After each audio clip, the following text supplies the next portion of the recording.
Ladies and gentlemen, Jack Hermannsson. What was that last night? I told you guys, I came in here in the last video and I told you guys while I was in the sauna that Joe Pyfer was going to knock out just about anybody. And it sure did look like that for the first two rounds that he dominated and definitely won. It was 2-0 going into the third. But it was also definitely 100% 2-2 going into the fifth. I texted my buddy who fights in the UFC. I'm like, it's 2-2, right? Going into the fifth. And he said 100%. Man, what a fight that was, though. It was a good fight, but I stand corrected. So I'm just coming before you guys today and let you guys know I was wrong. In hindsight, I was definitely wrong, leading up to it. I definitely felt good about it. I ain't lied to you guys once, but I will also come in here and admit and I'll show up even when I'm wrong. The same way I would come back here and tell you guys I told you so if I was right. I gotta put my phone down real quick because there's a popo that I'm passing by as I'm driving. But yeah, what a fight that was.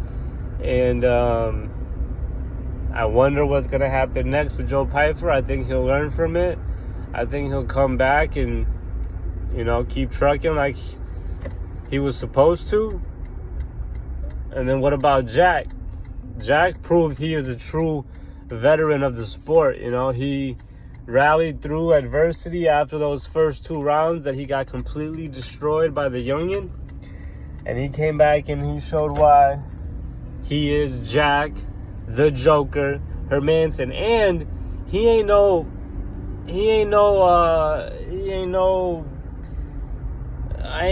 I'm trying to keep this PG, he's not a little pussycat. He called out Imavov, who fought last week, and I think that's a pretty good fight. So if that's the direction that he's going to be heading in, it's going to be interesting. That's going to be a really good fight. And I'm still a little salty that Joe lost because, man, those first two rounds, he looked like he could have beat up Khamzat Chimaev in those first two rounds. I mean, my goodness.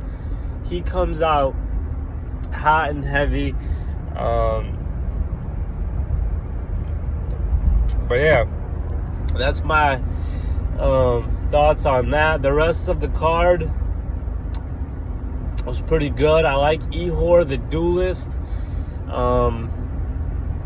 He definitely showed out. He had a tough opponent that came in there on his debut as the favorite. Ihor showed up, did his thing, looked really good. Dan 50K Ige, touched up Andre Fili, knocked him out. That was pretty insane. That guy Bogdan or whatever that fought Zach, he did pretty good. What else happened? I'm trying to remember, but yeah, on to the next one, right? I'll catch you guys back here tomorrow, and I'll hopefully have a full card breakdown for you guys on the next one. But yeah, let me know what you guys thought about last night. And again, I apologize for being wrong about Joe. I stand corrected. The answer was Jack, the Joker, Hermannsson. Who would have thought?